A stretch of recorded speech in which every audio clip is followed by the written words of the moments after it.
달은 항상 인류의 신비였습니다. 달의 기원도 미스터리였습니다. 지구와 같이 생겨난 자연위성이다. 큰 충격으로 지구에서 분리됐다. 인류가 쏘아올린 인공위성이다는 등 여러 견해가 많지만 어느 하나 확실한 해답을 주지 못하고 있습니다.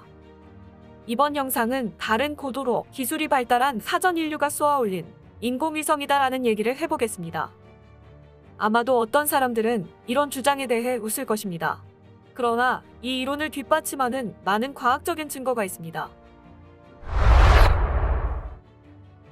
달은 지구의 위성인데 다른 행성의 위성보다 훨씬 큰 극히 이례적인 위성입니다. 지구의 지름은 12,756km, 달의 지름은 3,467km로 지구 지름의 약 27%입니다.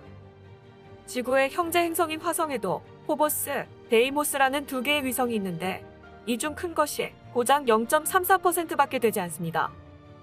목성은 가장 큰 위성이 3.5%에 불과하며 토성은 3.75%에 불과합니다. 모든 위성이 모행성의 5%를 넘는 게 없습니다. 이는 지구의 27%나 되는 달이 평범한 자연위성이 아닐 가능성이 높다는 추론을 할 수 있습니다. 달의 지름은 태양 지름의 395분의 1이고 지구와 달의 거리와 지구와 태양의 거리 비례도 395분의 1입니다. 이 비율은 상당히 흥미로운 결과를 만들어냅니다. 우리가 지구에서 달과 태양을 보면 항상 같은 크기라는 걸 알 수 있습니다. 태양은 달보다 지구에서 395배 멀리 떨어져 있지만 직경은 달보다 395배 크기 때문에 지구에서 볼 때 달과 태양의 크기는 항상 같아 보입니다. 그래서 개기일식도 생겨난 것이죠. 천문학자들은 이것이 매우 이례적인 현상이라고 봅니다. 다른 태양계와 행성에서는 이 같은 현상이 없기 때문에 정밀한 계산을 통해 인위적으로 만들어진 게 아닌가 하고 판단합니다. 달은 지구를 공전하고 스스로 자전도 하지만 항상 지구의 한쪽 면만 보여줍니다. 자전하는 데 걸리는 시간은 지구를 한 바퀴 도는 데 걸리는 공전 시간인 27.3일과 일치합니다. 따라서 달이 지구를 공전할 때 자신도 같은 시간 자전하게 됩니다. 때문에 지구에서는 항상 달의 앞쪽만 볼 수 있습니다.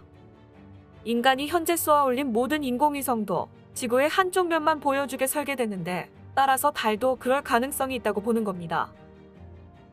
우리가 항상 보는 옥토끼가 있는 달의 앞면은 매끄럽지만 뒷면은 운석을 맞은 분화구가 10만 개가 넘을 정도로 많습니다. 과학자들은 왜 달의 앞면과 뒷면이 서로 다른지 이유를 찾지 못하고 있습니다. 달이 오랜 시간 동안 운석에 맞을 확률은 모든 면이 다 같은데 왜 앞면은 적고 뒷면은 많을까요?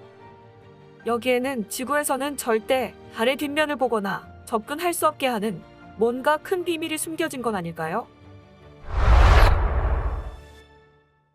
1969년 11월 20일 4시 15분 아폴로 12호 우주 비행사들은 지진파 측정을 위해 달 표면에 의도적으로 충돌을 일으켰습니다. 진동은 점점 커지다가 약 8분간 최대치로 오른 후 점점 약해지며 완전히 사라졌습니다. 이 과정을 55분 동안 시도했는데 진동파는 지구보다 훨씬 더 오랜 시간 지속됐습니다. 과학자들은 달의 진동이 종을 두드리는 것 같다고 했습니다. 속이 빈 금속 구체를 두드린 것처럼 표면의 진동파는 달의 내부를 향하지 않고 달의 외부 표면으로만 전달됐기에 더 오랫동안 지속됐다는 거죠. 또 달의 진동 속도는 금속 진동 속도와 같았는데 과학자들은 달 내부가 비어있고 빈 공간을 금속이 감싸고 있으며 그 위에 16에서 32km의 두께의 암석층이 있다고 분석했습니다. 과학자들은 달의 뒷면에 있는 분화구들은 운석과 해성의 충돌 때문에 생겼다고 믿습니다. 그러나 모든 분화구는 지름보다 깊이가 턱없이 얕습니다. 지구에도 분화구가 여럿 있는데 미국의 베린저 분화구는 직경이 1.2km 정도인데 깊이는 176입니다. 그러나 달의 모든 분화구는 지구와 달리 지름에 비해 깊이가 매우 얕습니다.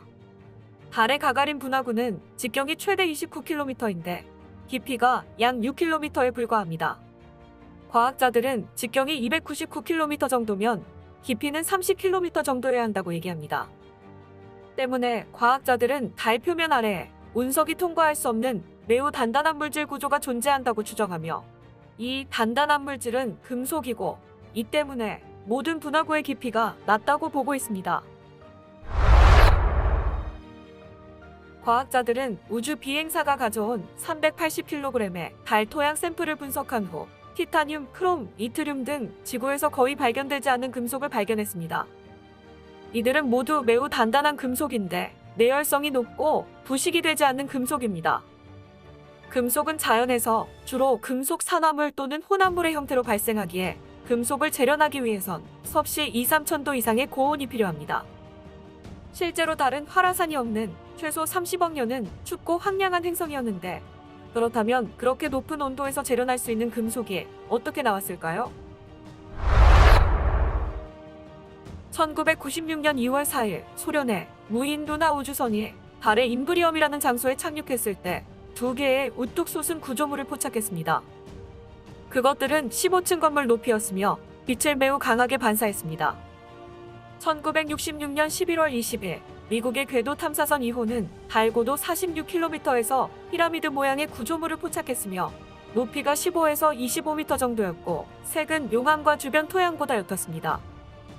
이것은 인공적으로 형성된 거라는 게 뚜렷하게 나타났습니다. 이 피라미드 구조물은 지구의 피라미드처럼 과거 지구와 관련 있고 고도의 기술을 지닌 사전 인류가 만든 것은 아닐까요? 지금까지 제시한 근거 외에도 달에 관한 더 많은 과학적 증거가 있습니다. 많은 증거는 달이 인공위성이다라는 걸 시사하지만 이 견해는 주류 과학자들이 외면하고 있기에 인류의 진정한 과학 발전은 여기서 멈출 수밖에 없습니다. 고고학적 증거에 따르면 사전 인류는 높은 수준의 과학으로 문명을 이루다 결국 멸망했습니다. 그것도 한두 번이 아니라 여러 차례였습니다. 지구의 많은 고대 건축물 미스터리를 현대 과학자들이 풀지 못하는 건 사전 인류와 문명을 인정하지 않기 때문입니다.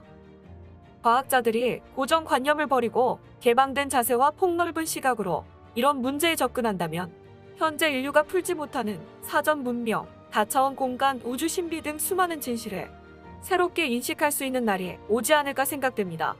지금까지 미디어파이였습니다.